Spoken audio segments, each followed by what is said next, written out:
this Saturn-Neptune conjunction, I think, is going to bring disclosure that's going to be off the charts. 30 years ago, my mother started one of the first successful psychic lines. Growing up in this eccentric industry, the unexplainable, the mystical, was my normal. I was raised to have an open mind, yet to still be wisely grounded in skepticism. I've met some amazing talents and been witness to true psychic phenomena. I'm on a mission to find the best psychics in the most spiritual locations in the world. Join me on my journey, a journey to enlightenment. I'm Erica Gabrielle, and I am the Psychic Hunter.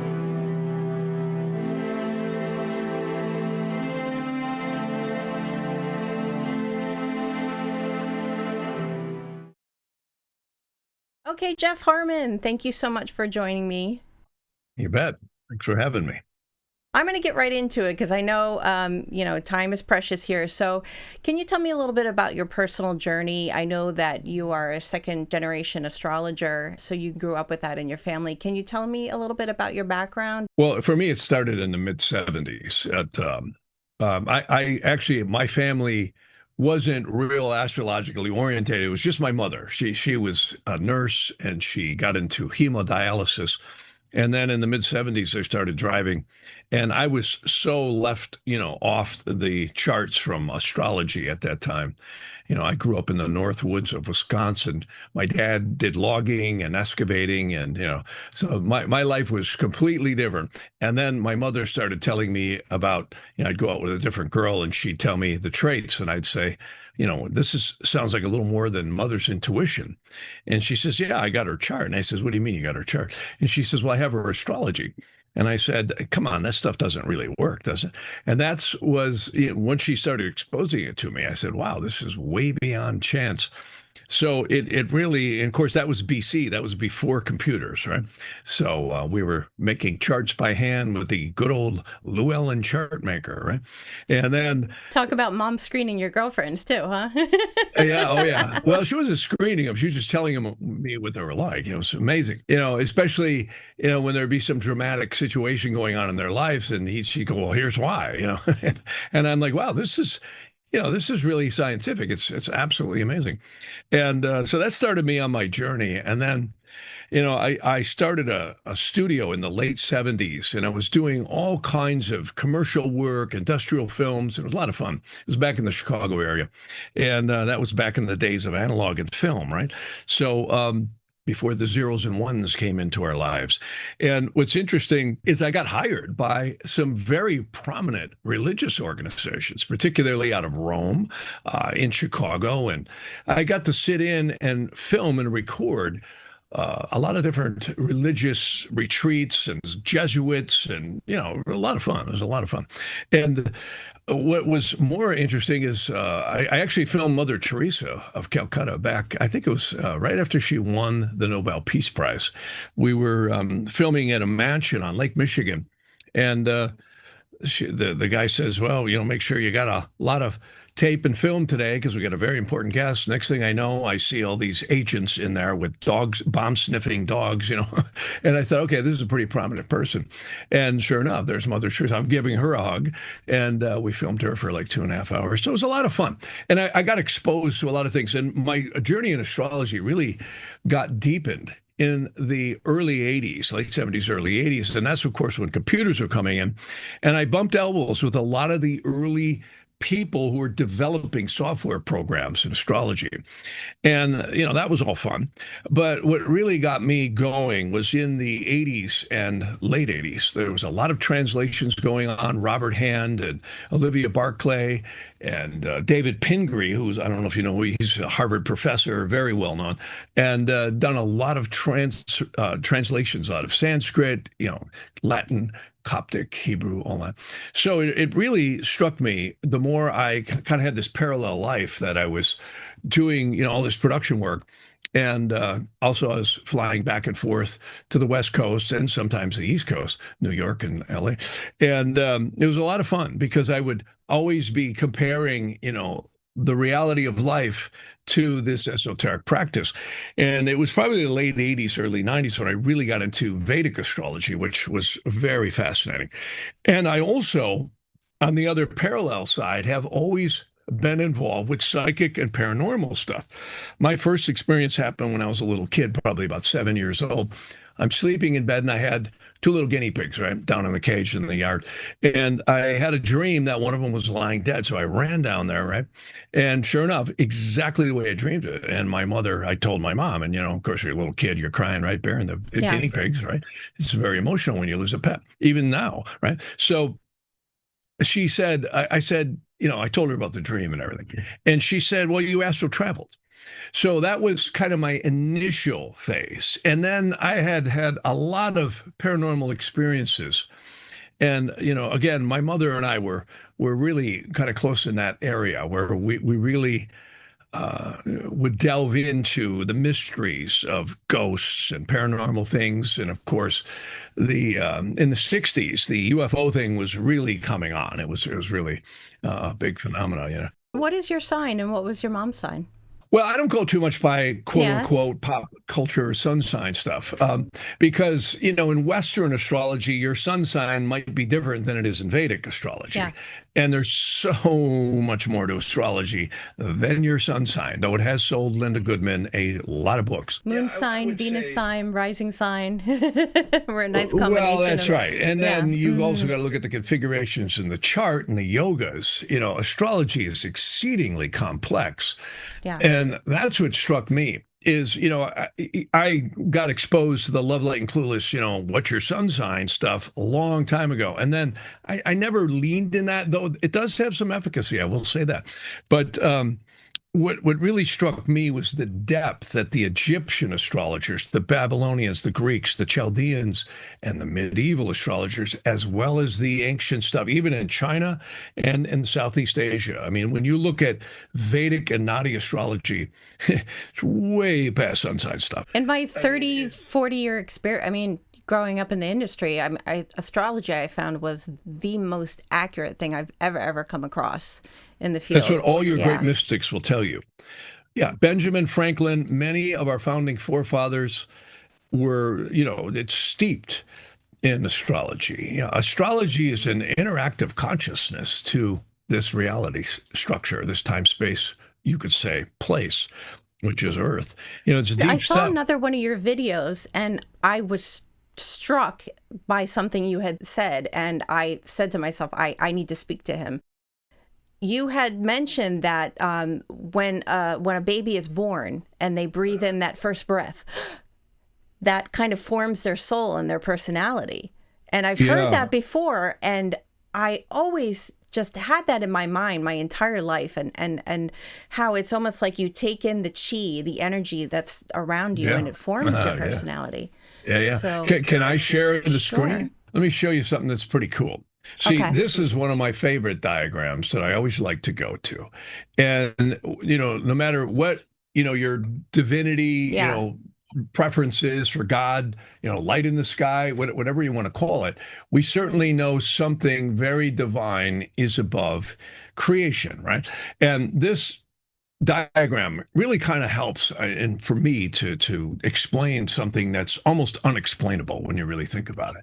So this is just a conceptual diagram is all it is. So God, creation, whatever you want to say, is above creation. And they say this first world here is known as absolute. And that's an Aramaic Hebrew word. And of course, many people look at this and say, oh, it's the Kabbalah. No, well, the Kabbalah is just secret knowledge. It's just very ancient knowledge.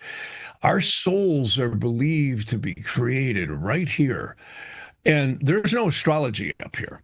This is very divine stuff. And this is actually depicted in many of the ancient texts, particularly the rabbinical texts and the so-called Kabbalistic texts. But absolute means where divinity is. And they say there's 49 dimensions, 49 subdimensions up here. This is very vast stuff. And these are the major hierarchy. Some people throw the Orphanum in there too, which there's sometimes, these are more westernized names. So then the next world's down, there is another 49 dimensions, and they say say this is much denser. But the physical planes or the physical realms start right here. This is what many people call the multiverses, and of course, everybody's seen Chronicle of Riddick, right? So they talk about stuff like that. And, many movies have touched on this kind of stuff. This is where the physical realms are believed to coalesce, where spirit concretizes into matter.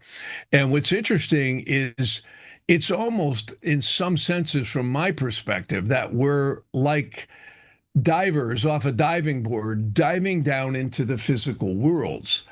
And we all have heard the story, the Garden of Eden story. God got mad, and cast down the evil spirits and the war in heaven. And we get the same thing in the Vedas, the Upanishads, and many other cultures mention this war in heaven, right?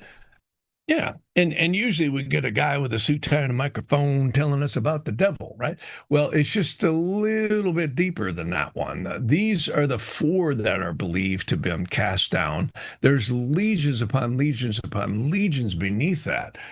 And what's fascinating to that story that triggered this is they say an angel fishes us out of wherever we are, and that is beyond my comprehension. Most of us who are incarnating in this particular realm, they say we're pretty close to the astral worlds or the Yetziratic worlds. So, and that's a deep story. We'll get into that possibly later. But what's interesting is they say that angel attaches us to the embryo at conception in mom's womb. And what's fascinating about that is the period of gestation is actually a period of maybe knocking us out, or some say converse. And this story I'm telling you is actually not mine. It's in a text called the Sefer Haggadah. See, Sefer means book in Aramaic and Hebrew, and Haggadah means the legends of the soul. And it means more than that, but it's really interesting stuff. So when we exit mom's womb and enter the air of the world, it's really first breath. When you draw that first breath into the lungs, they say that's when the angelic forces tie the spirit, psyche, and soul to the body permanently for the duration of the life, at least. And there's an old legend. They actually say there's a mark right beneath our noses, which is the mark to make us forget. It knocks us out. This is where psychology comes in. Oh, you got a conscious mind, you got a subconscious mind, right? But it's much deeper than that even. What's interesting is that's when a baby is born and they're helpless. I mean, think about it. Most children, well, almost all children, if you didn't take care of them and clothe them and feed them and protect them, they wouldn't live. It's like a baby animal. So we're now rewiring all this stuff. I mean, we can't walk, right? Can't talk. They say babies can't even see when they're first born. So very fascinating that we're wiring this lower conscious mind to the physical dense world in this body. And that's actually talked about on the Tree of Life. You see, if you look at here, again, this whole thematic thing, the sun is the portal to the upper heavens. A lot of scientists will say, well, why are the stars so bright? Well, it's nuclear, it's fission. They don't really know. I certainly don't. But I think the upper heavens are so bright and so powerful that the stars are like portals, if you will, down into these universes. And I do say that plurally. Yeah. And the earth is only one. And what's interesting is that's when time starts. If you talk to the yogis in India, they'll tell you, oh, the whole physical world's an illusion, right? And I always went, well, call me on the first of the month, have a health issue or drop a brick on your foot. It's not an illusion. It's a very real place here. It's like energy, kind of energy going into matter. And also it seems like, also that's why time of birth is so important when you're, I'm sure, doing a chart, because that, it's the beginning of time for that soul. Yeah. The eastern horizon, which astrologers call the ascendant, is where spirit concretizes into matter. And, that's really, the Vedas had a word for that. They called it lagna, which is, if you pick that word apart, where it came from, it's a very interesting word. The older languages, like the Aramaic, the Hebrew, the Sanskrit, the Dravidian, Tamil, all this stuff. They have a lot of hidden meanings in the words. You know, I mean, you think about our ability to even express is quite magical when you think about it. Um, Though I think that's where humans got in trouble is when we started speaking, right? So, Okay, so we're here born on Earth, but if we're born on another planet, so obviously we would be dealing with totally different influences. you bet. Right. So as human beings, not only if we were born on a different planet, but if we were to travel to different planets, then we would also have to deal with different forces influencing us. Yeah. Would we not? Yes. Yeah. I mean, you bet. I mean, look at a lot of the space study. They see the bone density changes, and you know, there's been a lot of study done on that. I'm not an authority in that area, but I've heard a lot of people who are, and there's no question there's been a lot of changes, you know. And then you got the flat earthers who don't think we're going anywhere. It's all helium, right? But you know, and I do see some of their points, and I do think it's a little different than they're telling us when you look at ice walls and, you know, under the Antarctica area. And there's a lot of secret stuff going on this planet, that's for sure. But I do think it's a planet. That's my take. I agree. Yeah, I do think it's a planet. I mean, when you look at the ancient texts and also the way all this works, it really is a model. Well, if my fiance does sailing, and you know, you can see in the horizon as the boat goes down and down and down and down, you can literally see how, you know, the earth is round. You know, you have a very unique combination, because a lot of people are not, I mean, there's astrologers and then there's UAP investigators, and you do both, which I thought was really, really interesting. So can you expand on that a little bit and your experiences? You know, that's what I just put up a new website today, and I really like it. So anybody wants to check out my new website, it's jeff@jeffharman.com. And I kind of explain on there that, you know, I always kind of cringe a little bit at the astrology label, you know, because I really consider myself more of a spiritual researcher and a paranormal researcher, as well as an astrological researcher, because to me, I think Jyotisha says it best. Here, I'm going to share one more time. You know, when you look at what the real, and it's a shame, because many of the modern quote unquote Vedic astrologers have lost this. Vedic astrology's real name is actually called Jyotisha, and that's a strange word that actually means the science of the light of the spirit and the soul. You know, and the religions have a real war against astrology. Oh, it's the work of the devil, right? Got to believe in just Jesus, right? So what's interesting, and God bless him, or something like that, but I would tell you that, you know, this white etheric energy is the, you could say, spirit, psyche, and soul that is far beyond genetics, that goes on from lifetime to lifetime to lifetime. And yes, this also happens to women too. So the bottom line is, who are we? You know, the mother prepares this garment in her womb. So does an animal. So does the earth for a plant. And this gets back into, again, what we were talking about earlier, this Garden of Eden story, the Bhagavad Gita stories, and many other ancient worlds had, or I should say religions, had talked about this war in heaven. I actually believe the evil spirits are incarcerated in matter itself. In the Vedas, it actually talks about how literally everything will be born, it will grow, it will experience and mature, atrophy and die. Everything on the physical planes. In fact, they say in the Vedas as well that divinity, God, however you want to say it, destroys the universes somewhere between 4.3 and 4.6 billion years. Well, Google something once. How old is the universe? All of the scientists will say, oh, it's about 4.6 billion years old. Isn't that interesting? Literally, everything gets destroyed and recreated. And of course, we have many of the quantum physicists running around, oh, it's a Big Bang theory, it's the contraction theory. Who knows? Maybe it's both.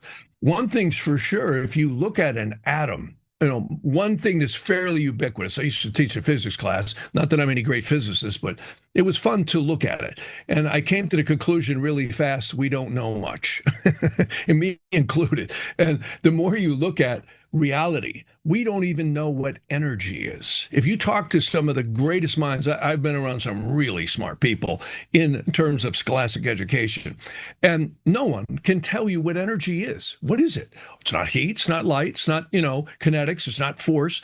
It's all manifestations of energy. So if you look at energy, or the etheric life force is pouring down into creations, and I do say that plurally.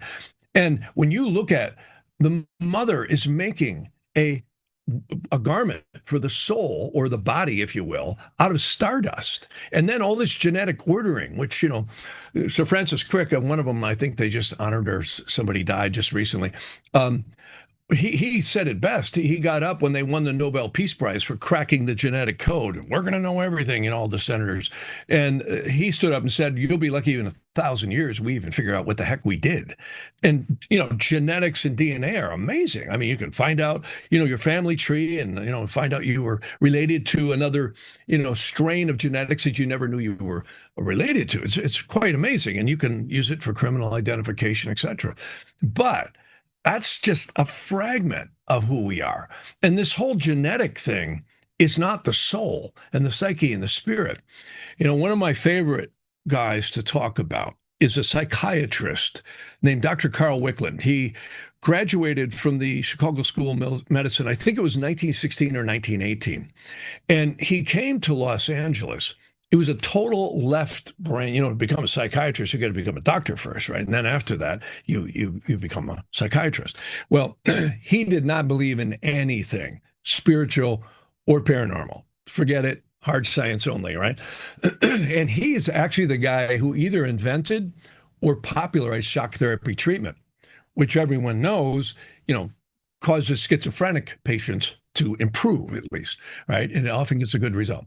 So he goes to a place, and I think a party or something like this. And remember, he came out here to Los Angeles in the birth of Hollywood. This is the 20s, when he came out here.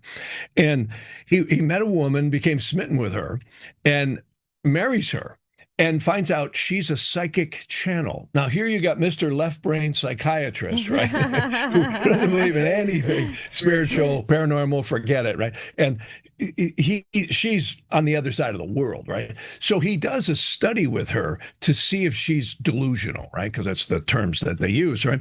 And so and this was so good. If anybody's interested in what I'm speaking about, it's a book called 30 Years Among the Dead. It's a kind of a morbid title, but amazing book. One of my favorite books. So I'll make this brief. So what happened is he does a study on her, and during one of her channelings, a person takes on her body and looks at him and says, "You're the one shocking me with that lightning." And he says, "Well, what do you mean?" And the person proceeds to explain in explicit detail exactly everything that happened during that shock therapy treatment. And a lot of things went wrong, apparently. And he said, "My God," he says, "you had to have been there." He said, "Well, of course I was there. You were shocking me." He said, "Well, you must be possessing my wife's body, and you must be deceased." Of course, today we call those disincarnate souls, ghosts, whatever you want to say, right?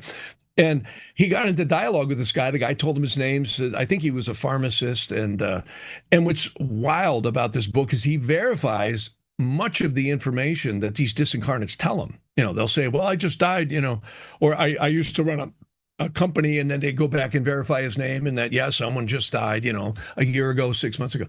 So anyways, he gets the guy to understand that he's deceased and that he needs to, figure out what he's doing.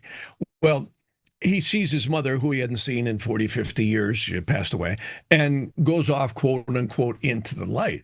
And this is what, I liked, you and I were talking before the show, consciousness is in the middle. And this is why I think a lot of astrologers get too woo-woo into all these different things in astrology, which are very accurate. They're exceedingly accurate, but it's not us.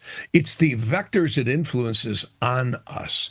If you look at some of the doshas, which is a term that means time cycles in Vedic astrology, and in Nadi astrology, and in the Kala chakra infinite loop of time. That's what kala means time, chakra means wheel. It's so accurate, it's creepy. It'll blow your hair back. And anyways, why I bring up this diagram is because Earth is a time machine. I think all of these physical manifestations are time machine realities. You could almost say it's like, I hate to use the word simulation because a lot of people do. Well, it's a simulation. Yeah. Well, it's pretty real. Go bang your head against the wall and tell me if it's a simulation. It's real, but it's a divine simulation. And see, that's what I loved about the ancient stuff. A lot of people go to India now and they come back, talking Indian a little bit, and which is, God bless them. There's a lot of knowledge there, but it's really been lost. Most of the guys that I knew, they're all dead, that really had the true essences of what's going on. Like Rayo, he's still alive. He's in his mid-90s. But, these people realize we're all not very smart. The lower conscious mind is actually an attenuator.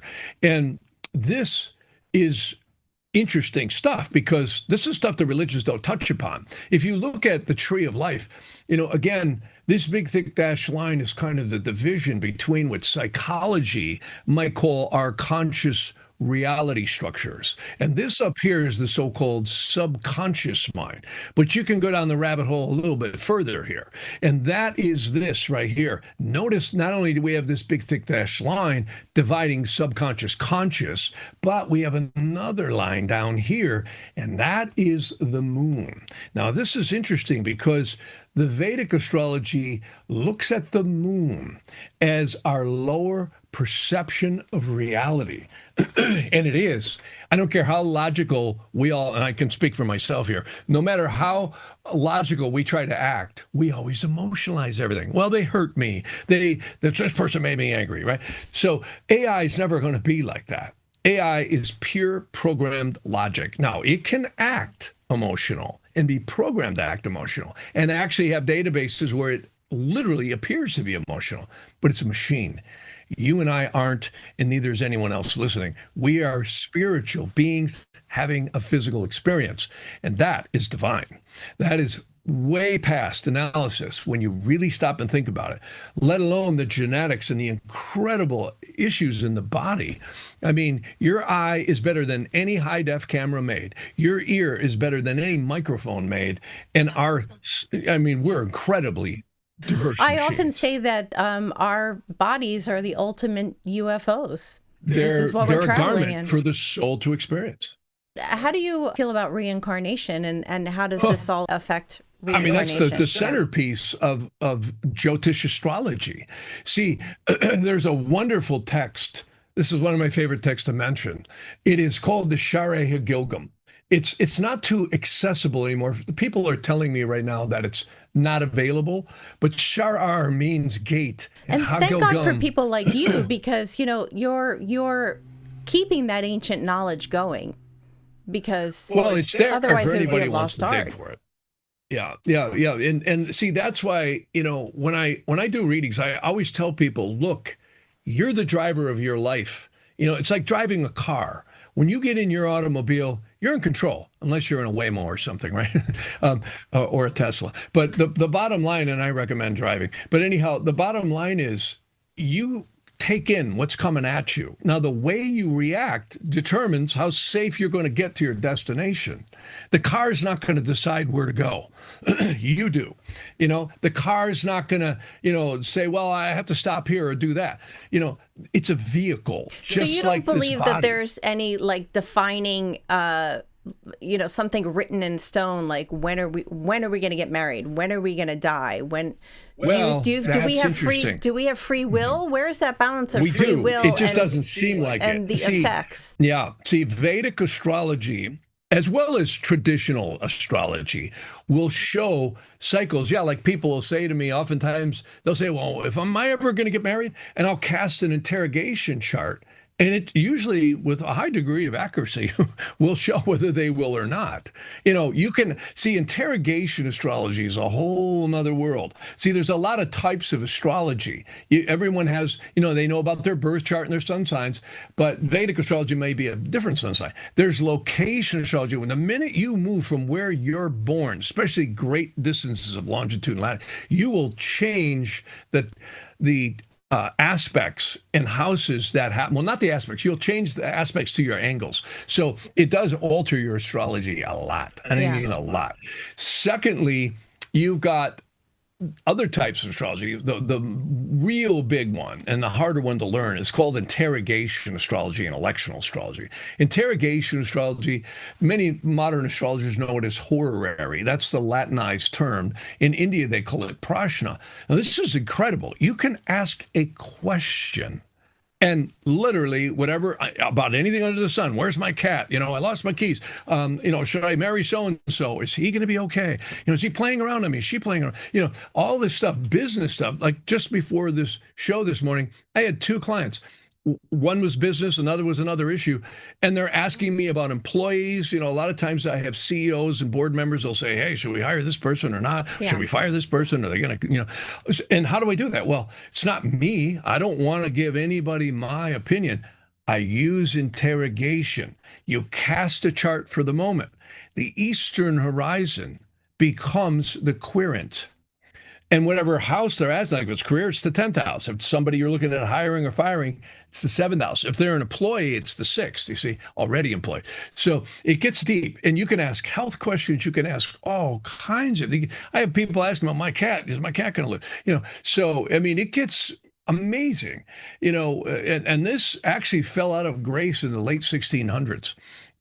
India, it's kept fairly intact, but you know, even India has become so much more westernized than it used to be.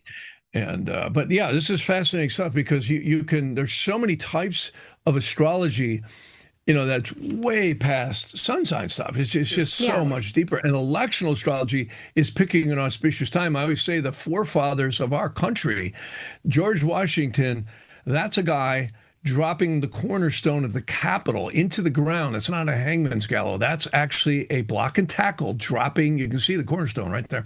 And Washington was doing a Masonic, you know, ceremony to set that at a good time. You know, Benjamin Franklin he's the guy who actually created the Farmer's Almanac. It used to be called Poor Richard's Almanac. So this is, you know, and the Pope takes a bath in a bathtub surrounded by the zodiac. But don't tell anybody. They won't believe me. But anyhow, yeah, it's wild. And when you start thinking about all this stuff, yeah, one of the last of I call him the caboose. This was William Lilly. A lot of people have heard of him. He was a 17th century astrology. He was born in 1602, and I think he wrote this book right around the mid 1600s, late 1600s. And that's probably one of the last traditional books. I mean, this thing's this thick. And he called it Christian astrology, so he didn't get waxed by the church. But, you know, I mean, it's interesting how steeped in society this was. I mean, if you go back to Italy, there was a crescendo of astrology from probably the 8th century till about the 14th century. It just was an explosion. And in some ways, we got the Arabs to thank, too. They did a lot of, they had the House of Wisdom from the 4th century forward. They had translated all this ancient Egyptian and Chaldean stuff. And the Sumerians. And people say, well, how old is astrology? I think it's been here forever. Yeah, the Sumerians, and I mean, you know, I don't know how you feel about the Anunnaki. Oh yeah, yeah. I mean, you bet. Did they leave a playbook for us? It seems like the stars are kind of almost like a manual for us, and we've forgotten how to use that manual. They sure seem to be, girl. You bet. Now, here, let me show you something that's really cool. You know, this is something to go down a rabbit hole with. They talk about the great ages. And many people may have heard of the yugas. And what that is it's believed our solar system, which kind of looks like an atom, doesn't it? The sun is like the nucleus, It's funny how that all repeats. the planets are like the electrons, right? That goes around a central sun, and some people say it's binary, about every 25,007 to 900 years. Now, no one really knows, and everybody beats their chest and says it's exactly 25,000, whatever. It's about that. That's my opinion. So we'll keep this simple here. So that's called the Great Year.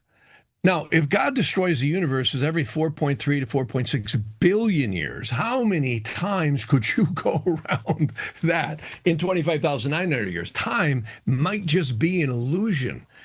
These physical bodies, yes, we're all getting older every year. We look in the mirror, right? A few more lines, right? And you get a little creaker. But the bottom line is we are we're sojourners right now. And talk about reincarnation. My God, we could potentially reincarnate thousands of times. Now, there's many different texts that talk about this, but the Sharia Gilgam is one of the, I think, more excellent texts to get into this. I don't know where it went, but here, I'll put it back up.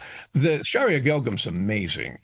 The reason I like this text so much is because it breaks down consciousness into the 5 layers of the aura and the soul. See, first you got the Godhead, then you got the wisdom of the soul, then you got Saturn. Any astrologer will tell you within 2 seconds, if they're not looking at Saturn, they don't know what they're doing, right? Saturn is the gatekeeper. It actually, if you look at its glyph, it's the cross over the crescent of the moon. Previously concretized energies that now become manifest through the mind. And isn't this interesting? Saturn's synodic cycle is just a little short of 30 years. Guess what? The moon's cycle is just a little short of 30 days. And a lot of people have postulated, the moon is a machine. It was brought here and it traps souls. And Saturn, I can see where they got that analogy, because in some ways we end up in this perception of reality from 2 standpoints, they say. The first one is karma. And how could you have karma if there wasn't past lives? I mean, think about that. Yeah. How could you potentially even create anything or be attached to anything if there wasn't some previous experience, right? Either in this planet or somewhere else. And now you get into the ancient legends, and it's interesting you bring up the Anunnaki and the Nephilim and all these different, things mentioned in books like the Keys of Enoch or the books of Enoch and many others, Urantia, so on and so forth. So there's no question our religions have kind of sectioned off what they wanted in the Bible and what's really there. And the Vedas are very cryptic as well. A lot of this stuff has got ciphers and codes that are in it that are absolutely amazing. I actually do a person's guardian angel on gemstones, and people say, well, where does that come from? And I say, well, it comes from the 7 inner planets on your birth chart from Saturn in. Okay. I'll show you. This is really cool So stuff. are you picking crystals based on a person's birth chart? Well, it's not crystals. It's actually precious gems. Precious gems. And you can see here, the precious gems have the most power. Here, this is it right here. That's you can gorgeous. see that's an expensive one. That's a ruby. That's a blue sapphire. See, ruby rules the sun. Blue sapphire is Saturn. Mercury is emerald. And yellow sapphire is Jupiter. This is what I brought this up for. This is this person's guardian angel, which if you count, there's 7 letters here. Those are the 7 inner planets based from the ascendant. It's a complex mathematical computation. You have to expunge base 22. And what this does is they arrange the planets based on zodiacal dignity. And this suffix, Aleph Lamed, see, anyone who's been around angels, Gabriel, Oriel, Raphael, whatever angel you talk about has a suffix of L. See, that means Aleph Lamed, which means it's of divinity. You can actually calculate a person's demonic tempter. It's pretty wild. But why I bring this up is because these are pendants that I make for people. I actually select the gems based on your chart in Vedic astrology and also calculate the angel. And then, most importantly, I get into the correspondences that are in the Psalms in the Bible. The Psalms might be much older than some of the Bible parts. Some of those things go back 4,000 years. or at least. And very interesting because there's cryptographic codes inside of there. I've heard You know, that. you read it and it says what it says, but there's actually ciphers that decode all this stuff. And it's wild because I actually give people like 3 sheets of paper that tells you what tribe your soul might be connected to. And even that's cryptic. You know, what land you might have come from. It's wild stuff. I mean, you can't make this up. I didn't come up with this. No, it's amazing, amazing what you can discover with from astrology. Exactly. Yeah. Going back to the planetary cycles, what do you think about going back to an Anunnaki again, the planet Nibiru? It's supposed to, I think, cycle every 3,000 years. Can you make sense of that? Also, too, like I'm thinking, if they're going around the sun every 3,000 years, if you're not that close to the sun, like how can life keep existing? I don't know. Can you shed some light on this? Like, what is your opinion about that? Well, that's an interesting and deep topic. Well, first, I don't think anybody knows exactly when Nibiru is coming. And I've been hearing about Nibiru for 30 years, literally. Oh my God, 1,000-pound meteors, we're going to all be dead. I'm wondering if they were mistaking it for Jupiter. I mean, that's possible, yeah. And also the moon of Jupiter, they believe that it possibly very well could have life on it, but aquatic life. Yeah, I've had 2 friends pass away. Both of them were so convinced 15, 20 years ago Nibiru was coming and we weren't going to live. I got marched into a theater back in 1977. A friend of mine owned this theater. And he said, Jeff, you got to see this movie. It's The Late Great Planet Earth with Orson Welles. Remember him, Citizen Kane? And, I sat there and watched this movie and I looked at him. I said, well, if this is true, Nostradamus predictions, right? Nuclear holocaust, axis tips, Nibiru, all this stuff. I think Nibiru was mentioned in there. If not, something else was. He had just about every possible way, new and unique way that humans were going to get killed, right? In this apocalyptic revelations type, presentation. And it never happened. It was all supposed to happen by 1985, and of course Y2K, and now we had 2012, right? I was on Coast in 2010, and George Norrie says, Jeff, what do you think of the Mayan calendar? I said, not a single thing. I said, I can't come up with anything that's connected astrologically to when the 2012. Now, a lot of people come back now and they say, well, that was all wrong. Oh, yeah. Now they're changing it. You're going to change it, right? It's like it's like a Ronco commercial. Wait, there's more. They're right? Like, oh, did I say May 30th? I meant June 1st. now, yeah, right. Well, now here's what's interesting. I always said, watch out for 220 forward. And this is not my innovation, my genius. If you go back into the ancient texts, particularly the ancient Egyptians like Hephaestus, well, he was a Greek, but there was Petrocyrus, and this is going way back, 600-700 BC. And this actually one of the oldest astrological texts known to humanity is called the Sefer Ratziel, which is the book of the archangel Ratziel, which was believed to be given to the first human. Of course, we in the biblical sense call it Adam, right? And this is interesting because the Sefer Ratziel apparently was given to Adam because he was distraught when he was, in the Bible we hear, they realized they were clothed, right? Well, I don't think that's fig leaves, covering their anatomy. I think it's the body. Is it Sumerian or is it Indian or? No. It was original. We don't know what it was originally written, but it's Hebrew. It's Aramaic and Hebrew. Okay. And it's amazing because it talks about all these angels shifting gears at sunrise, at noon, at sunset, at midnight. The Egyptians were totally into this. Masonry is into this stuff. So many secret societies are, where they honor all these angelic shifts. Every phase of the moon, every aspect. All these planets have archangels, angels, intelligences, and spirits and hierarchies. And they're like multidimensional switches, which interact to every single human being differently. These are portals, in my opinion. Yeah. Scientists will laugh at me and I'll say, oh, come on, what are you talking about? We measure gamma rays and this and that. We measure gravity and... Well, isn't it interesting? Like, people in our industry, we've been saying a lot of this stuff for many, many, many years. And now, like with quantum physics, now everybody's kind of coming to our side here. So it's like everything that we've been saying for hundreds and hundreds of years is now you know, You're being exactly proven right. true. Yeah, that's exactly right. And I'm glad you brought up quantum physics because people should see. I was invited to the screening of the Age of Disclosure, which Thank is you. I this wanted to bring that up. Yes. amazing movie. Yeah. Amazing. Yeah. We actually bought it. And I went there and saw the screening with the original director and everything. It was awesome. And what was so fascinating is it's not, people say, oh, if it's the CIA, it's a lie, right? Well, no, you got pilots, you have people in government, you have people in intelligences, CIA, all these different walks of life who are coming forward in Black Ops Project and say, look, we're not alone. We've never been alone, in my opinion. They've never been alone. Yeah, I mean, I you look agree. at Eric von Donovan's work, Egypt, and all these monoliths around the globe, India. I mean, there's some pretty serious stuff that's been going on this planet, and it seems to get destroyed and recreated a lot. Like, look at the Tartarian stuff, right? So, in the Age of Disclosure, there's this Harvard professor. I think he nailed it.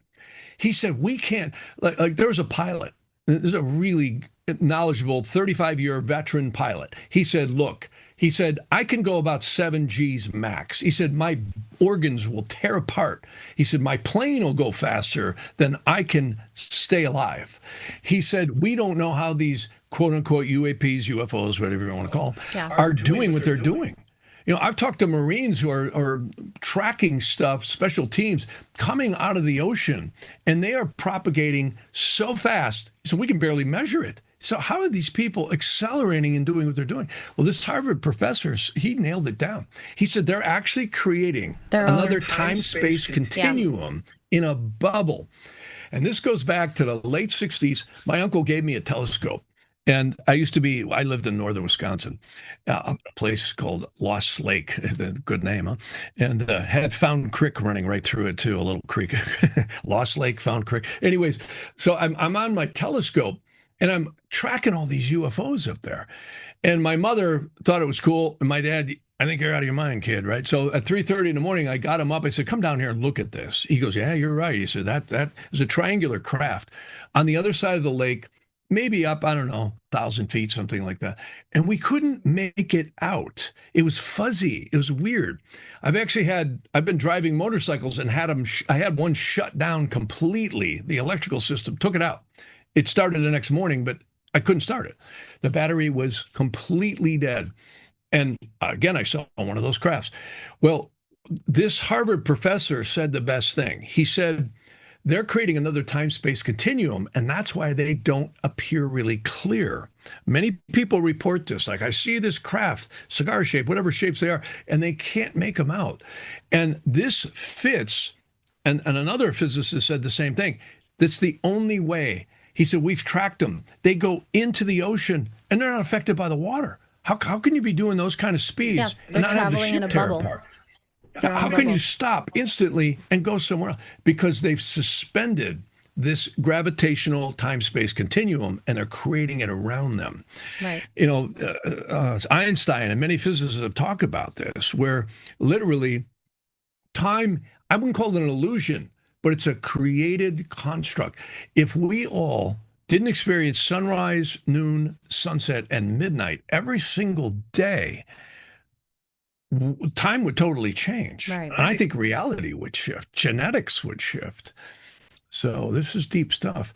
Even though we're molded here, the soul is immutable. And so is the spirit. Look at NDEs, out-of-body experiences, ghosts, all this stuff.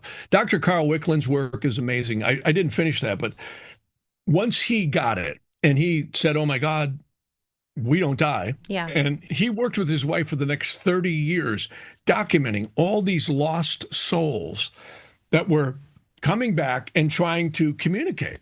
And here's the interesting thing about consciousness is that the minute these disincarnates get that they're deceased, another wonderful text is Dr. Louise Fry. She was a medical doctor, got sick and tired of all this, prescribing and surgeries and shock therapy treatments. She goes, something's going on here. So she became a hypnotherapist. Yeah. She documented in her book, Freeing the Captives, case after case after case after case. She's not the only one. Many doctors have now jumped over here into this camp, and they're finding the main thing that traps a soul into the lower astral planes is consciousness. If they get that they're deceased, like many of them will say, well, that makes sense. Nobody talks to me anymore, and I'm very angry. And then she would say, you're trapped in this person's body. You're possessing this aura. And see, disincarnates often move into the aura of a person because A, it's weak. Drugs will do that. Alcohol will do that. Anger will even do that. And interesting stuff, how we become very permeable to almost like a whale getting a barnacle on it, or you could say a parasite attaching to us. And talk about parasites, those are real too. But anyhow, where I'm going with all this is consciousness seems to be what traps us down here, and karma. See, the earth is, in my opinion, a grounding rod. Did you guys ever notice if you put, you see a lineman out there working on the power lines, they put these big, huge gloves on. That's to isolate them from ground. Well, karma's the same way. If past lives weren't possible, how could you get the yogas in Vedic astrology? Vedic astrology is all about karma. You can see your parents, you can see siblings, you can see events in your life that are so accurate, they're creepy. You can also see that in traditional astrology as well. I just had a lady yesterday, amazing lady. I said, what happened to you at about 5.5 years old? She goes, oh my God, that's right when I became a paraplegic, because she got vaccinated, right? Shh, don't tell anybody. That's not allowed. But anyhow, the bottom line is she became completely an invalid at that point forward, right when primary directed Mars in the birth chart aspected the south node eclipse point called K2 in the chart. Can't make this stuff up. I've looked back in my own life and major events happen. See, the earth is a time machine.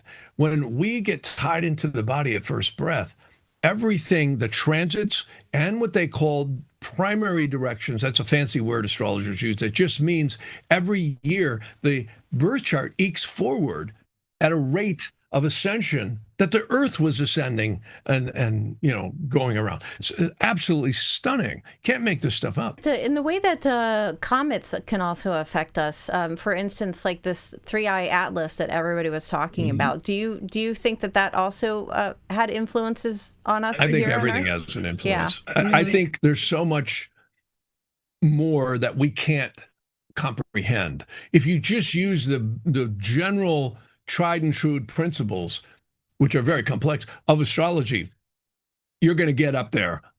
You're going to jump up 1,000 feet. But it's infinite how deep the secrets are tied to the soul. If you think about our solar systems going around a central sun every almost 26,000 years, and then you got all these fixed stars. And of course, a lot of astrologers, I went down this rabbit hole years ago, asteroids, all this, Chiron, this, and yes, they do have an effect. My opinion is they have a good effect, but not as much as the major aspects and cycles. And then you get into something very mysterious, the lunar mansions. And, a lot of astronomers laugh at this because you look in between the moon and the earth, there's nothing there, right? But there's something called the 27 lunar mansions called nakshatras that Vedic astrology uses, and the 28 that the Egyptians used. And so do some of the Vedic astrologers. This stuff is so accurate, it's creepy. This is why the minute and second you're born, people say, well, what about twins? Well, every second, everything is moving. Yeah. And, if anyone's ever gotten around surveyors, I mean, if you go, 300 yards out there and you move something 2 inches, it's a big deal, so you can see it. So imagine fixed stars out there, light years away. Yeah. Well, the moon is an example that I give to people a lot. Think about it this way. Look at how the moon affects the tides on the planet. And we're made up of, 75% water? So if the moon affects the tides in that way, why would you not think that it affects our bodies and our minds? Oh, the moon is inextricably linked to the lower conscious formation of the mind. And that's the trap here. A lot of people, I always say, we escape from Alcatraz when consciousness and karma dissipate. And this is where the religions actually were right. Hey there! If you're enjoying this journey into ancient mysteries, consciousness, and the unexplained, I'd love your support. Please take a moment to like this video and subscribe to the channel. You're not just supporting me, you're helping build a community of truth seekers and consciousness explorers. Every subscription allows me to keep bringing you these fascinating stories and dive deeper into the topics that mainstream media just won't touch. Thank you for being a part of this journey. It means everything. You know, there's a wonderful text. It's called Menot Yehuda. It was printed here. I'll put it up. It was by an old rabbi out of Baghdad. Coolest book here. And see, the Sharia Gilgum talks about this too. The Sharia Gilgum is literally the cycles. See, Shar means gate, and Gilgum means cycling.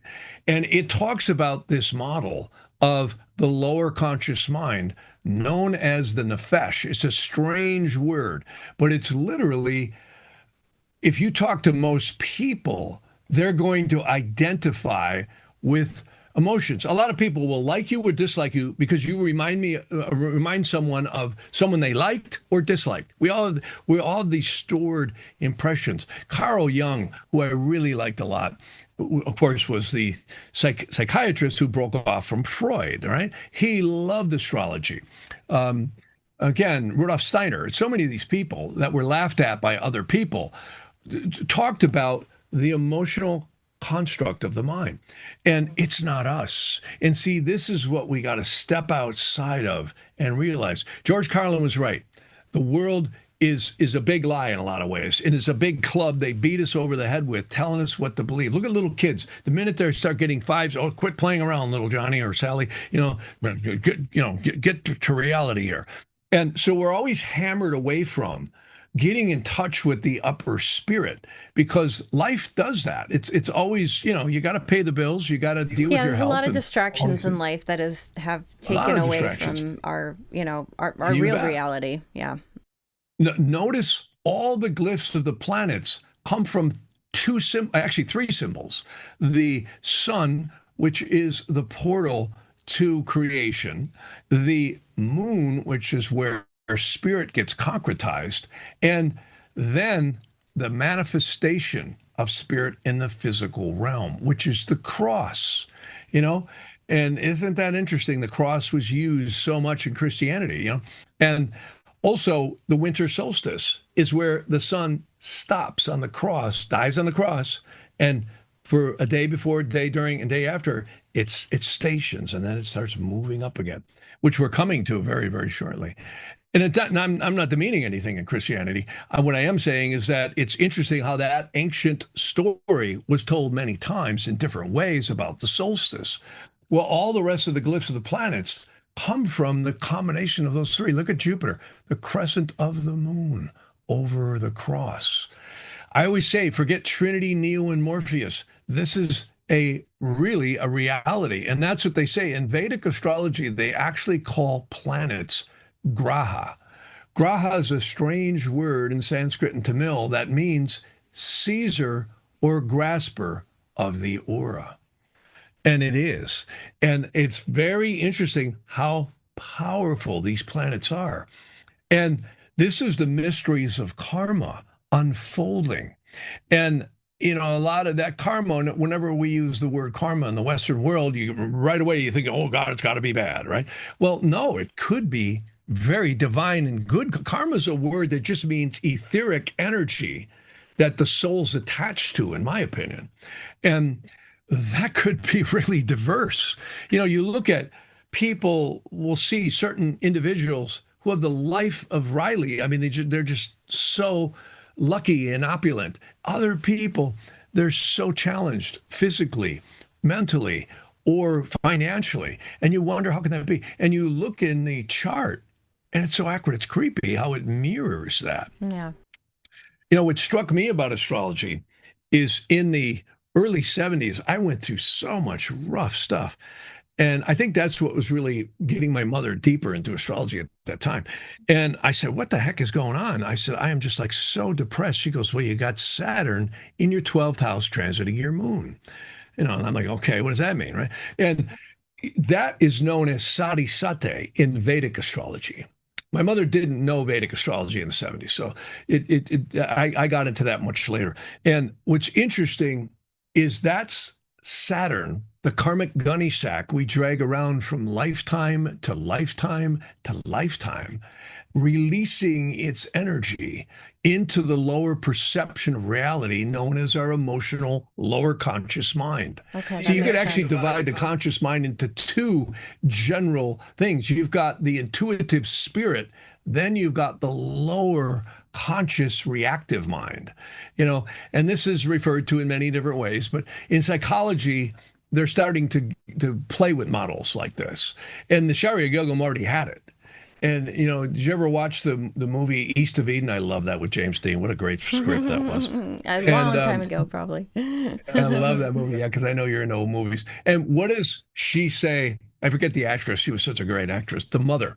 Remember, she ran the cat house. And she said, that's a lot of guff. And then whenever I hear somebody talk like that, that's a Yiddish term Okay. that means the physical body. And, the Vedas call it the Kestra, So there's many different terms for this vessel we call our physical bodies, but it's not us. It's not us. And we're so programmed to believe all there is.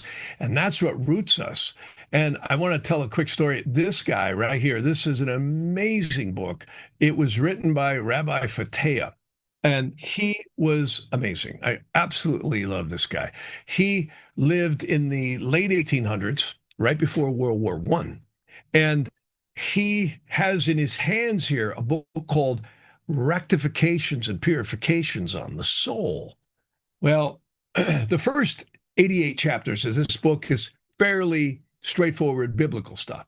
But chapter 88 is 200 pages long of story after story after story after story of him being brought in to depossess people. And this goes back to antiquity. I mean, this isn't new. I mean, this is just the 1800s. My God, if you go back into the 14th century and so much further, the Egyptians, they have stories of all this stuff too. So what he has one story in here that was amazing. This woman got possessed and she was having convulsions. So they brought him in and he saw immediately what was going on. Yeah.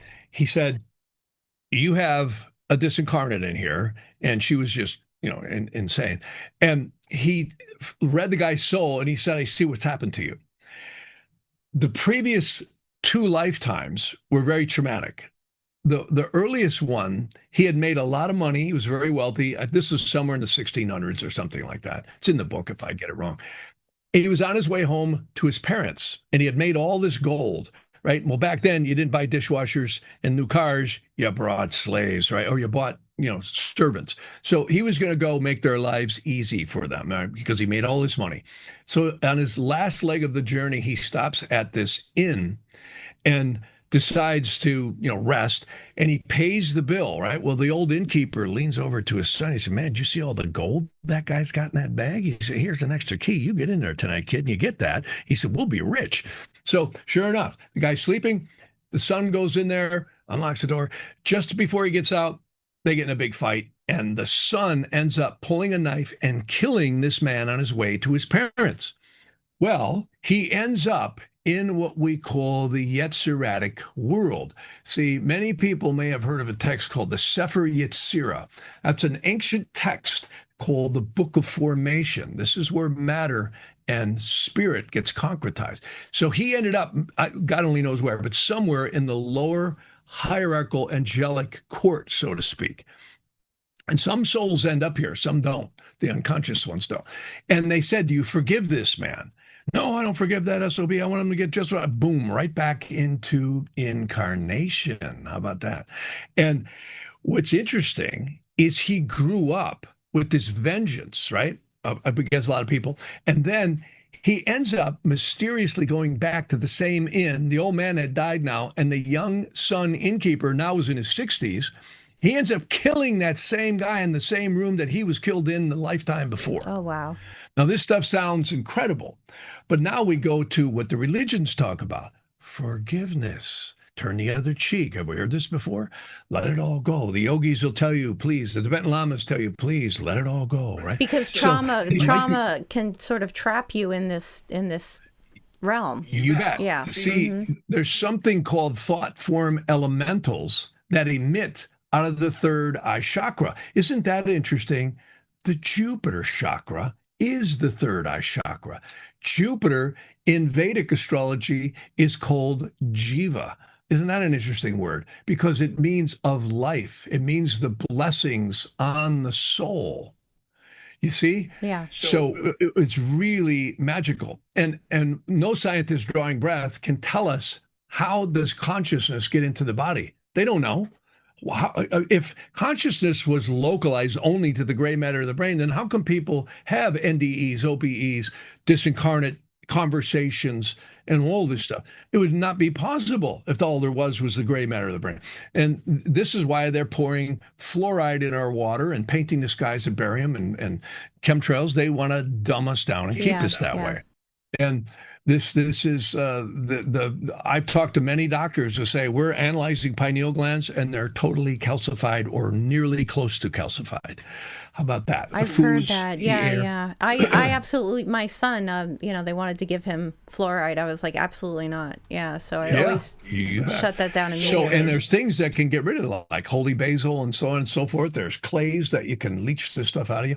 So anyways, back to why I was bringing all that up is we end up trapped in the lower astral worlds because we become unaware that we're spiritual beings having a physical experience.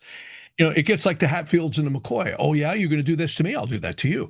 You see, and yeah, it hurts when somebody does something wrong and evil, and it's not to say you condone it, but you also, the more you hold this vengeance, you're actually creating lines of tension out of your auric field to that time and space. There's karma. That's karma.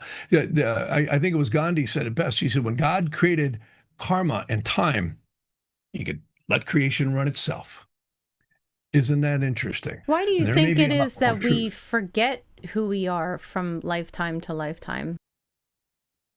That's a really good question, because I think, one of the things that might shed a little light on that is society, the collective consciousness of society. And then sometimes people will have little breakthroughs. Well, they'll remember. A lot of people have breakthroughs. Yeah, a lot of people.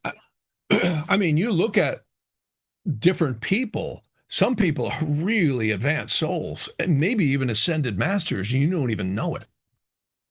I mean, they say God always sends down into creation fail-safes to always keep creation creating. And only when destruction happens is when it gets really evil. And again, the flood of Noah, look at the stories in the book of Enoch and so on and so forth. I think this destruction has happened many, many times. And I think it's when the evil spirits possess too many men of name, letter, and force. They get drunk with the physical world. And they do. I mean, the 7 deadly sins may have a lot more truth to them than we know. And, it's a subduction of consciousness. On my website, this new website, I put up my podcast, and there was this amazing lady that I had on last year. Yeah, it was Laura Hirsch. That's who it was. And she wrote a book. If you go on my website, you can actually see it. It's a podcast that we did. Amazing story. Why? Because this doctor, parents, my heart goes out to them with autistic children. Yeah. It is so challenging. And I've met so many people who have had autistic children. And, and we won't get into the vaccine thing, but anyways, long story short, this doctor had developed something called spelling to speech. And this allows autistic children to communicate to us in the way that we do in language. Well, it takes them a minute to learn it, but her son, who's very intelligent, but was not able to talk. He just can't talk because of his autism. And he started telling his mother things about movies she just watched or reading her mind. And she's going, how did you know that? I was just thinking that. Well, because I heard you thinking it. And then he's going to this equine place where he rides horses, right? These autistic kids get riding animals and horses. So what happened is the horse told him that a friend of his just died 6 months ago. So he tells his mom that. And he even had the name of the horse. The mother goes, that's interesting, because he'd only been there like 4 months. Yeah. So the mother goes back to the equine center and says, was there a horse named so-and-so that used to be, oh, yeah, that horse just died 6 months ago. These Amazing. children are psychic beyond our wildest imagination. Now, back to the lower conscious mind. It's an attenuator. Our lower conscious mind, in order to do this and have the five senses in this reality structure, in this dense world, I think innately we dumb ourselves down. We lose the ability to do psychic astral travel and all these things, and anybody can do it. Like I do remote clearings all the time on buildings and people, and, because I can't go there. Some of these things are and people say, well, how can that happen? Right. Well, just train your mind. Right. Your limitations are your beliefs, and they are. And the autistic kids prove it. Well, the same thing with like the psychics that we had that worked for our company, years back. People were like, well, how could you do a psychic reading over the phone? Well, sometimes it's better because you're not visually distracted by what the person looks like or, and so you are kind of, in a sense, remote viewing in a way. So it's interesting that you brought that up with the autistic children, of course, with the telepathy tapes coming out, which I'm sure you're familiar with. Yeah, that's right. Yeah. Well, she's on the telepathy tapes. Yeah. Oh, she is. Oh, that's great. Yeah. That's how I found out about her. Okay. And I'm going to have her back on soon. Now she's amazing. Oh, good. And so many of these people. Yeah, absolutely. Again, look at Carl Jung. One of my favorite books is The Magus of Strovolos. I don't know if you've ever heard of that book. You've got to read that book. It's amazing. It's about a mystic who lived on the island of Cyprus in the city of Strovolos. And he's deceased now, or you could say out of the body. But oh my God, the astral work he did, he actually could rebuild and heal bones and, cells and cancers. Amazing. Absolutely amazing. That is one of my favorite books that came out back in 1988. What an astounding journey he's on. Many people know him online as Daskalos, and he's long gone now, but he died in 2001. But amazing stuff, and we're all capable of this. Yeah, I believe that. And for sure. this is what traps us here in incarnation. And what's back to astrology, I am amazed at how powerful the planets are on us. Yeah. I mean, when you really start looking at the real astrology, the progressions, the doshas, the various different, things that are affecting us, it's like tractor beams. So people say, well, we don't have free will. Why did that happen? Well, you do, but karma we're almost like capacitors. If anyone's familiar with electricity, a capacitor stores charges of electricity. And if you ground one of the plates, boom, the electricity just leaches right out of it. Well, speaking of that, like, what is your sixth sense as far as the ancients and, building the pyramids and all these great monoliths, and they always align them with the stars? Like, what is your sense on the purpose of them doing that? Some of it's extraterrestrial, but a lot of it, I think, is very advanced masters. There's a really amazing text that came out in the 14th century, and the religions have well hid this. And, Christianity will remember the story. Jesus went into the desert for 40 days, right? The devil tempted him, wanted to give him the world. And then he became his slave, right? The devil became slave. That story is a real watered down version of the ancient sacred holy magic, where from the spring equinox, we have the first new moon closest to the spring equinox, people will recognize as the Passover. Then you got 6 lunations, meaning new and full moons, all the way to the fall equinox. And that one people will recognize as the high holidays of Rosh Hashanah. Not that I'm promoting go get it in a religion, but the ancient world was that this was, if you purified the soul for actually 18 lunations, but the final 6 from the Passover to the fall equinox, if you did it according to the ancient methods, you would have an angel appear to you and teach you how to make the 4th hierarchy, which we had on the diagram before, which is Lucifer, Satan, Belial, and Leviathan, take an oath to you to serve you and all of the hierarchy beneath it, because this whole physical realm is actually held together in this realm by the evil spirits. They're forced to, and the upper angels force them to. This is why if something decays, it sounds gross, but take something and throw it in the garbage. In just a little while, you're going to see larvae and flies. The decay, as well as the creation, is all a cyclical thing.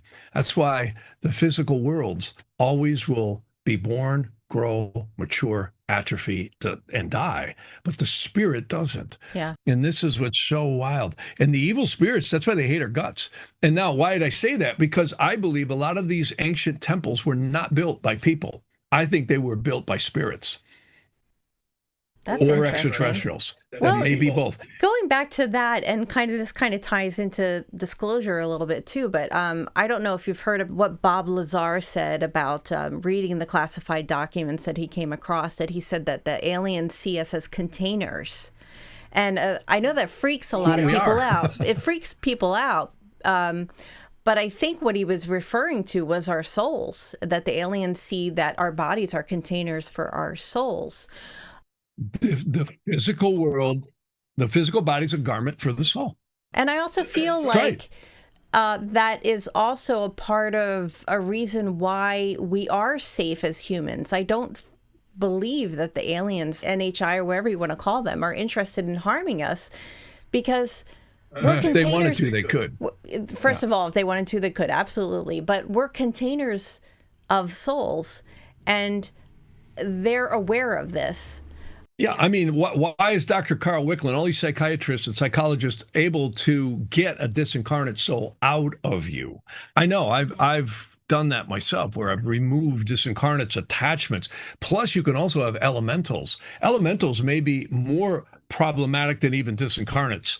What are elementals? What are elementals? Yeah, what is that? Thought form elementals. We emit them out of the third eye chakra into our auric field. Whether we believe it or not, our aura, our layers, there's like 5 layers to the aura, are permeated with this. This is what creates karma, is the elemental strengths and weaknesses are based on emotion. This is like if you go to any sales meeting, religious meeting, or,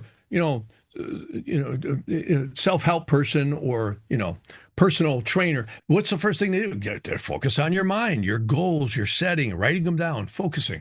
So it's all about the mind and consciousness. Just like in astrology, I see people who have incredibly challenging transits going on, or progressions. The minute they become self-aware of it, it doesn't take it away. But like the driver of the car who sees the guy running the red light, he hits the brakes. Yeah. He changes the way they react. If that reaction is the most divine thing in the universe, it won't stop something, but it stops the way you react, which can make all the difference in the world. I've seen health challenges where people have run just thousands and hundreds of thousands of dollars worth of tests and exploratory surgeries, and right when the astrology got over with, it went away. And they couldn't figure out what it was.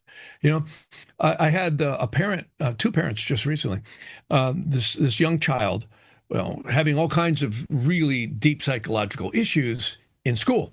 Well, trot him into the psychiatrist, child, you need to go on medications, right? Yeah. And the parents called me up and I said, well, I can't give you medical advice. That's your realm with your doctor. But I said, I'll tell you what I see.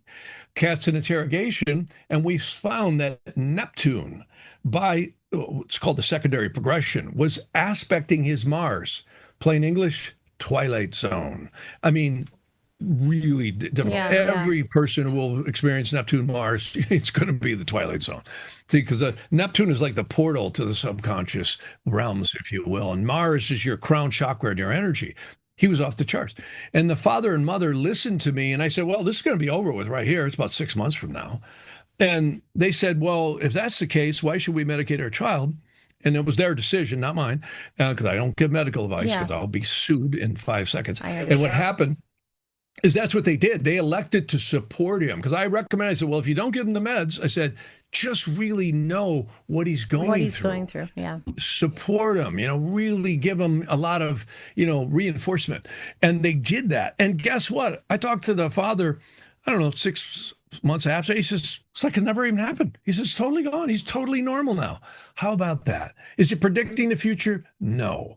It's energies, vectors that are releasing on the soul in time. I always say God created time so everything would happen at once. And, I'm not here to decide why that child had that or why others. I've seen things in my own life. It's so accurate. It's creepy. The earth is a time machine. Yeah, in the same sense also too, I think that when you're around somebody who has negative energy, that can, especially if you're empathic, you can just, that oozes onto you. You can just pick it up. Yeah. Those are the elementals. You see, I've seen people with alcohol and drugs, the more they do them, you can just see the elementals coming in and parasitically feeding off of it. You know Richard Pryor. I just watched him last night in JoJo Dancer. Good movie. People ought to see that movie. What a great movie that is. I don't know if you saw it, but he gets up out of himself after he lit himself on fire. He's laying in the hospital. It's kind of like Ghost. He steps outside of himself, his higher self, and then he goes back to his childhood, and just like the movie Ghost. And he's vicariously seeing all these events that led up to him committing suicide, which of course he lived. And what a great movie. It's actually a biographical narrative. That was ingenious. I couldn't believe how good it was. I love that movie because, I wish we could all do that to ourselves. It's kind of like Ebenezer Scrooge. Remember after, he goes back or his ghost comes back and tells him, how horrible he is. And he gets to reflect. And that's what we're all capable of, is stepping outside of this lower consciousness, looking down on top of who you are. Most people aren't ready to do that. That's why they keep reincarnating. Yeah. Well, I think probably when you do pass, you probably do have to sort of, you sit there and sort of watch a film of your life and you learn back. Some don't. Some don't. And I think those are the ones that stay down in the lower. They say there's 49 dimensions and 49 subdimensions in the lower Asiatic, it's called the astral planes. I mean, talk about a labyrinth. I mean, I can't balance my checkbook, let alone figure out the complexities of that, Going back to disclosure a little bit, like and consciousness, what is it that you think, because some people seem like they are able to see UAPs or UFOs, whatever you want to call them, and some people can't. So you'll have two different people and one person can see it and the other person can't. Is the other one person's just shut down and the other person is open? Well, I mean, go buy a red car, or notice if you buy a certain piece of clothing, you notice everybody else has got the same thing. It's all selective consciousness. I've seen them since I've been a little kid. I've had missing time, motorcycles shut down. I see so much stuff in the Santa Monica Bay. It's absolutely stunning. Yeah. The last one I just saw, I've actually heard them like reading me. It's wild. And, some of these are extraterrestrials. I think a lot of them are terrestrial. I think they live under the ocean. I think they live under the ground. I think they're all around us. We just don't know it. I think we're limited by our senses, and this is like a cage and our awareness. We can't perceive certain things that maybe other animals can. And, so. You bet. It's selective consciousness. It's like a radio station. If you tune into different stations, you got to hit the carrier frequency. That's consciousness. I've seen people shapeshift in front of me. I was working on some ancient text, and I had the guy I was sitting with, his hand turned into a claw. And I thought, wow. Okay, is that me? And then I noticed he saw that I saw that his hand turned into a claw, and he puts it under the table. So, was he? So what he was obviously not like a normal being. He was Well, he was a normal being. He He was a was. very smart one too. Yeah. so a human that can shapeshift. Oh yeah, I've seen people shapeshift up to 7, 8 feet tall, Wow. and they look like albino. Yeah, I think there's so much stuff around us we just we don't can't know. even comprehend. We just don't know. Yeah, I mean, this is a really interesting little planet. Do you think that we're in a astrology wise with disclosure happening and the Age of Aquarius coming up? As an astrologer, do you see certain things coming? And then why is this all happening right now? Are we in a certain period? Well, the biggest one is the Saturn-Neptune conjunction. See, now that when George Norrie on Coast, he said, Jeff, what do you think of the Mayan calendar? I said, nothing. I said, wait till 220. And see, 9/11 happened exactly on the Saturn-Pluto opposition. The banks crashed exactly on the Saturn-Pluto squares. If you go back, World War I, World War II, every 84 to 86 years, we have Uranus. There's so many cycles. Uranus goes around the solar system about every 84 to 86 years. It's not exact. Every time it does, it brings disruption. The last time it happened was World War II. The time before that was the Civil War. Time before that was the Revolutionary War. And if you go back through Europe, the critics always go, yeah, but Uranus wasn't discovered then. Well, okay, that doesn't mean it wasn't there. That's like the tree falls in the wood. Was there a sound if no one heard it? Well, of course there was. So these cycles are amazing. And those are the smaller cycles. The big galactic ones, nobody can 100% say, like Aquarius. A lot of folks are saying, oh, we're in Aquarius now. I don't know. Does it seem like Aquarius to you? Bombs going off in Russia and Ukraine, and at least. Look at our political system alone. Do you see anything coming up? Like, do you feel like regarding disclosure? We're in it right now. Okay, so do you think it's like a trickling of disclosure, or do you think we're gonna all of a sudden happen and it's gonna be profound? Yeah, I was asked this question a few years ago, and it's happening just like I kind of said, and that is. It's already being disclosed. The Age of Disclosure movie, got to see it. Everybody go see that movie. It's a great movie. It was great. And it's already happening. This isn't just some CIA guys telling us, some swamp gas from Venus blowing smoke up our rear ends. These are really smart people in the military, government, and other places in intelligence and science that are saying, look, not only do we have disclosure, and they've been lying to us, they've been reverse engineering this stuff for 80 to 100 years. Yeah. And then if you really back it out to, okay, if we go around the central sun every 26,000 years, that's only that. That's only one element, the great year. They say the Vedas talk about a 250 million year galactic cycle. 250 million year galactic cycle. That's a long time. And now you start getting out into maybe every 4-point-something billion years, the whole creational realms get destroyed and recreated. So what is time? Time is a relevant thing to some reference point. Think about that.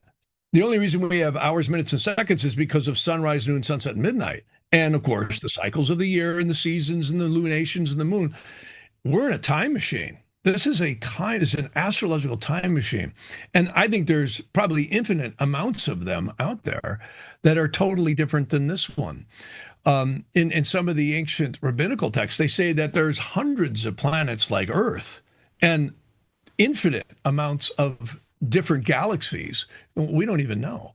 I mean, look at the images coming out on the Webb telescope right now. Yeah, it's amazing. Stunning. I mean, people say, oh, this is all a holograph. Oh, well, better take a closer look at those pictures. That's a pretty good graphic design. And, I mean, it's stunning what's going on. And again, all the scientists, it's amino acids, gas clouds, formation of life.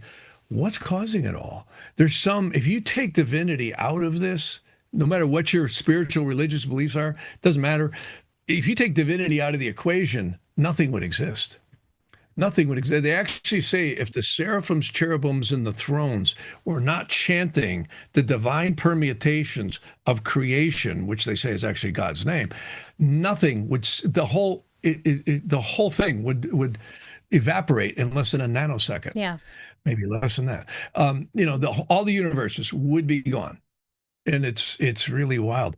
And it's beyond comprehension when you stop and think about it. I mean, you think about genetics alone, what happens. You're a mother. I mean, that's magic, man. That's divine magic when a little child is formed from an embryo and an egg and comes out and then genetically unfolds. It's stunning. It's beautiful. Their little baby teeth grow, their minds are growing, their bodies are growing. My wife, she's only 5'2", and she looks at my son who's 6'3" and says, "How did that come out of me?" My mom used to say. So, I mean, when you look at genetics and the dexterity that not only humans but animals have, and we're in a real reality machine here. It's beyond stunning. It really is. And co-creators, we're all creating what we're seeing and living. There is free will. That's right. Do you see any UFO on the White House lawn moment, or do you just feel it's going to be like a trickle, trickle, trickle, trickle? Well, there's already been UFOs on the military base moments before. They just scrub it. Yeah. And supposedly, I think in the 50s or 40s, there was a UFO that was over the White House. Yeah. There's been a lot of stuff that's been scrubbed out. Yeah. It'll be interesting to see what Trump does. If anybody does it, I think he will. We have a Saturn-Neptune conjunction. Now, those happen about every 35, 38 years, approximately. It's not exact. And the conjunctions of planets are really, really powerful. And these are geocentric conjunctions, not helio, like the astronomers look at. And they're very powerful. And this one happens to be happening in the very first Egyptian bound of tropical Aries. Now, the siderealists are going to say, well, that's back in Pisces. And they're right. And they both do matter. But the fact that this is happening in that first tropical bound, because you'll find there's a big dissension between astrologers who are tropicalists and siderealists. And that argument, I always walk away because I can tell you they're both accurate. The tropical seems to be the lower, denser layer. The sidereal seems to be the mechanics running that. So it's really deep stuff beyond what we'll ever fully figure out, but at least in this consciousness. And what's interesting is this Saturn-Neptune conjunction, I think, is going to bring disclosure that's going to be off the charts. It's already happening.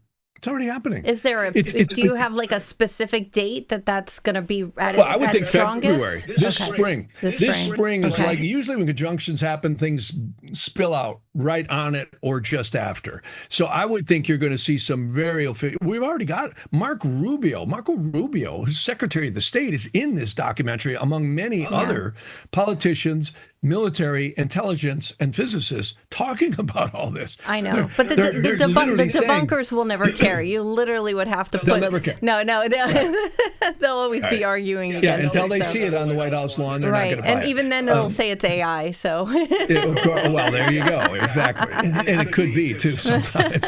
That's interesting. Okay, so you're thinking maybe possibly February. I agree. I felt it was going to slowly roll out just like it is. Mm-hmm. I think this movie, the director said he had so much material and so many people, he had to cut it down. And he said he could release 3 or 4 more documentaries from the voluminous amounts of materials he has from really qualified people. I mean, I've got clients I can't mention, but I've worked with, remote viewing groups. There's some of them were independent, some of them were very interesting people, and they can't talk a lot, but I can tell you, and I've got a couple of clients who actually do work in underground bases, and the stuff that's going on in the black ops would smoke your noodle. Yeah. I mean, it would bend your mind. With psionics and genetics too. Yeah. I mean, it's like Terminator right now.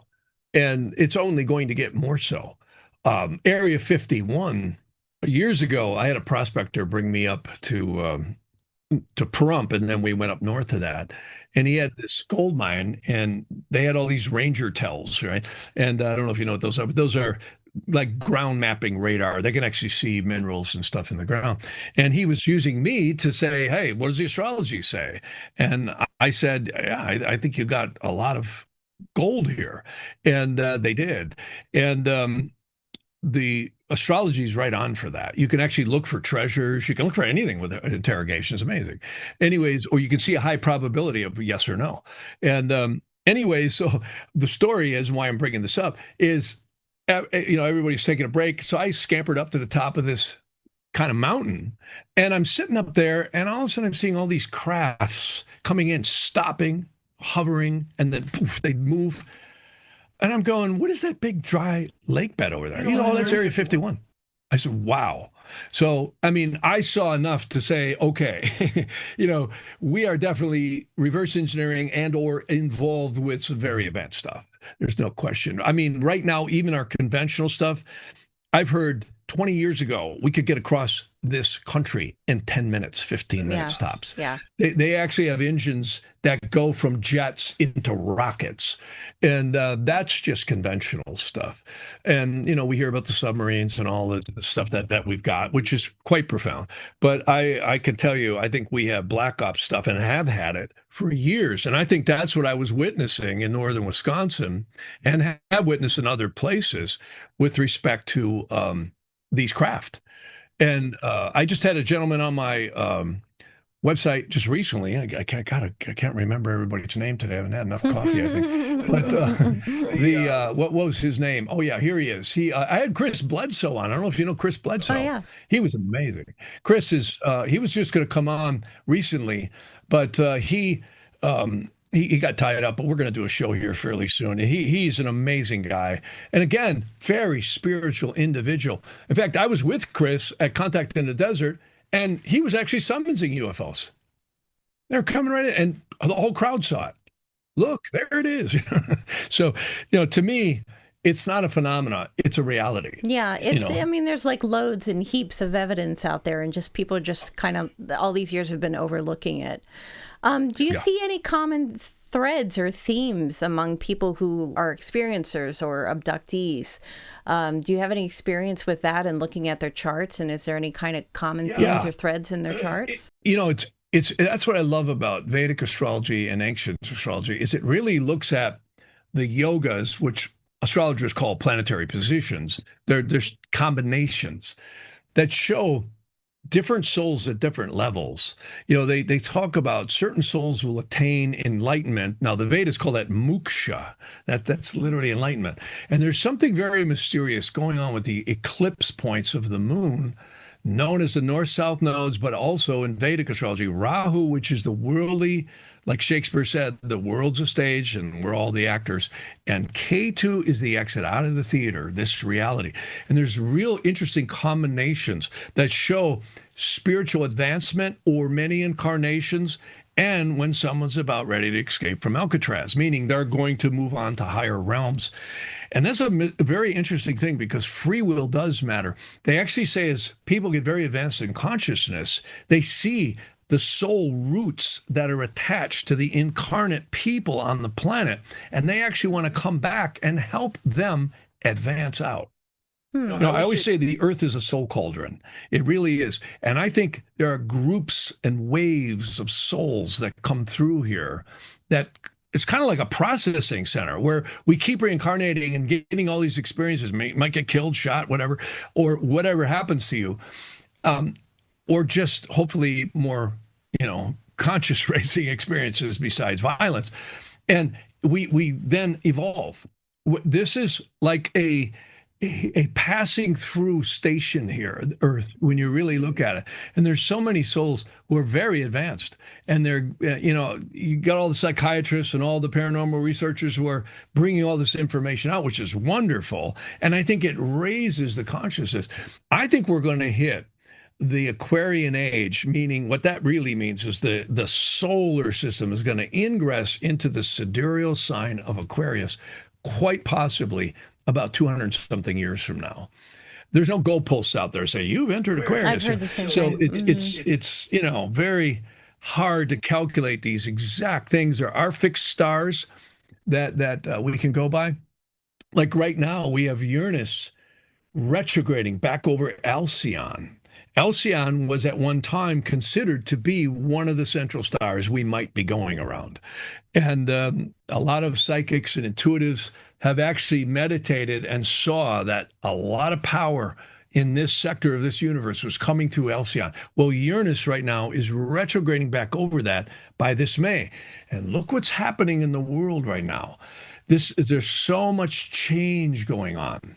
And, not to get into politics and all that stuff, but when we look at the forces of money and power and control and military, I mean, you look at this world, it's war after war after war after war. If you go back through history, every historian, well, that and was also this war. too, probably why disclosure has not happened is because it's going to affect a lot of people's money, especially energy companies. Energy. Yeah, free energy. Exactly. You know what I was thinking too? It'd be really interesting to get a hold of some of the psionics and take a look at their charts.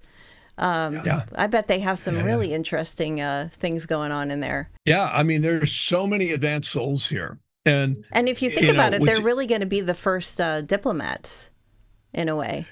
Well, it's interesting you bring that up because you mentioned earlier that these are vessels and they're containers is a word you used. And there's a lot of truth to that. And again, when we exit the body known as death, the more we're consciously prepared for, hey, this isn't it, and the atheists and the agnostics all like, oh, well, this is it. Get all you can. He with the most toys dies wins, right? You ever see that bumper sticker? I always laugh at that because that really suppresses consciousness. Not that wealth and achievement and security isn't a good thing. We all want that for ourselves and our families. But it's a balance. It's not us. You ain't taking nothing with you. Right. Nothing. Not your favorite jewelry, not your favorite clothes. Nothing goes with you other than the consciousness, which is not the gray matter of the brain. And I think there's been a lot of, in the last several hundred years, a lot of ill preparation for that in the masses. They don't, the evil spirits don't want you getting consciousness. They actually parasitically feed off of that. Yeah. And evil is real. I believe that. Yeah. You can't have you can't have good without evil. You can't have dark without light. It's a balance. Look at an atom, positive and negative, day and night, cycles. Everything is cyclic in the physical realms. Have you been to Lilydale? To where? Lilydale, New York? Lilydale, no. It's the birthplace of spiritualism. I did a documentary on it. Where the wow, no, I haven't been to Lilydale. No. Yeah, you need to check it out. I'll send you some information. Yeah, well, the birthplace of spiritualism might go way back. yeah. Well, I guess the birthplace of spiritualism in America. Let me be clear about that. Right. Yeah. Okay. And then you got the Tartarians who say a lot of stuff was here before even what we know. So yeah, I think there's been many lost civilizations, like many resets. You bet. Humans have probably been around for a lot longer than we suspect. And many forms. And I think we've been demodulated too. And it's interesting how this extraterrestrial stuff fits in the Anunnaki you mentioned. Yeah. There's a lot of this stuff goes way down the rabbit hole and nobody really knows. Nobody knows. The only thing I can tell you is the matrix. I think when we see the axis of the earth and the lunation shift, that's when consciousness is probably what's going to shift that. Yeah, that makes Mass sense. consciousness. Yeah. I mean, when you look at the astronomy, look at Uranus, orbits 180 degrees on its side. And all these planets, it's like a standing wave in physics. And the solar system has rearranged many times before. And I think it's mass consciousness that might do that. You think about what could change. That says something about how powerful our consciousness actually is. To be able to do something like that. I mean, you're talking about moving massive mass or matter, energy into matter, and then matter disappears and then back to energy, the big recycle. You bet. And I mean, what is energy? I mean, you think about it, how incredibly complex reality is. I mean, any scientist will tell you, well, the dust on your computer screen is made up of dust, and molecules and atoms and all that stuff, and neutrinos. It goes on and on. But what's holding it all here? This is really a time-space reality structure for souls to experience time and space like we're experiencing it. Yeah. And mass consciousness is so influenced by geopolitical things, and also the forces of good and evil. It's very interesting. I was so excited talk to somebody who had so much knowledge with astrology and NHI and UAP. It's a great combination. Well, astrology, I'll be lucky if I live 3 lifetimes. The more I study, and I mean, I've studied a lot of stuff in the last 50 years, and you just drop back and go, wow, nobody will ever fully figure this out. No, They actually say exactly. when in the sacred magic, when the angel appears to you, it teaches you how this whole realm works. The Sefer Ratziel talks about that. See, Ratziel means the archangel of wisdom, which is resonant with our fourth layer in the auric field, which is really deep stuff. It seems like the more you know, The more you know, you don't know. The more you, yeah, exactly. Or the more you have reverence for creation and its magic, its divine magic. Even though we see evil and, horrible stuff happen, you still got to drop back to creation never stops. It never stops creating. It's the infinite loop. Astrology shows that. Yes, absolutely. And it's one of the reasons why I wanted to focus on astrology, because I feel like a lot of people just don't maybe see that correlation. Let me show you something that's really cool. This is known as the Kala Chakra Dosha. This up above, this circle up above, is the reverse time karmic field. And notice this is like a serpent going around here. You can see the arrows. It's a little low resolution. And it leaps to a direct karmic time loop. This is all your physicists will talk about the infinity loop of time. I was just going to say the figure eight. Yeah, the infinity. Yeah, the figure eight, the loop of infinity. Well, here it is. This is known as the Kala, which is time, chakra, Dosha system, which is wheel. It's the wheel of time. And interestingly enough, it's based on the lunar mansions of the moon. And you might say, well, what is that? Well, yeah. See, the lunar mansions are known as the Nakshatras. Nak means sky, Shaktra means map. And there are 27 lunar mansions in between the Earth and the moon. And the moon's constantly moving. The moon moves really fast when you look at astronomy. So in the amount of circumferential distance it travels in a month is stunning. Anyways, the exact minute and second you're born and draw breath sets the clock for the Kala chakra, as well as the many other dosha systems in Vedic astrology. Not all of them, but a lot of them. And it's eerie how accurate it is. It's absolutely stunning. I just did a show yesterday with a guy in Australia. And I said, I bet your spiritual journey really started about here. You go, how'd you know? Well, because you hit the Mercury Dasha. So, I mean, you see, it's just stunning. And nobody is going to ever experience time and space exactly the same way, because you can't. Yeah. Forget Trinity, Neo, and Morpheus. This is the matrix of the soul experiencing time and space. And the astrology is absolutely breathtaking. How it's an interactive consciousness, completely different for every single person, because every single person is a fine-tuned machine on the celestial matrix that froze when you took first breath. Having their own, and they actually say last breath shows you what the next life's going to be like. Oh, the last breath, really? If you come back here, yeah, it's pretty wild. Yeah. There's even calculations at how many breaths you will take. I mean, I used to study this stuff. That's and it's crazy. Like, wow. Yeah. Yeah. See, they knew this because they were getting communicated by angels and potentially extraterrestrials, guardians that ran these realms. It's really deep stuff. We call them angels, and they might be angels. Well, I would think too, the extraterrestrials, I mean, they're affected by the same laws of the universe, just like we are. Yeah. If there wasn't laws, there wouldn't be order. Yeah. Even though it's chaotic, it's still chaotic order. Order and chaos. This is great. Yeah, we can look at your chart and I'll show you some of the cycles. I love that. They're amazing. Yeah, see, like women ask me all the time, when do you think I'll ever have a child? You can see it. The probabilities, even with all of medicine's incredible science, you can see some people will not have children. It's not in the chart. Now, could you overcome that? Maybe. I actually think we can overcome astrology's imprints with enough science, but it's not easy to do. I think I remember you talking about that. It's like corrective influences or something like that you were saying.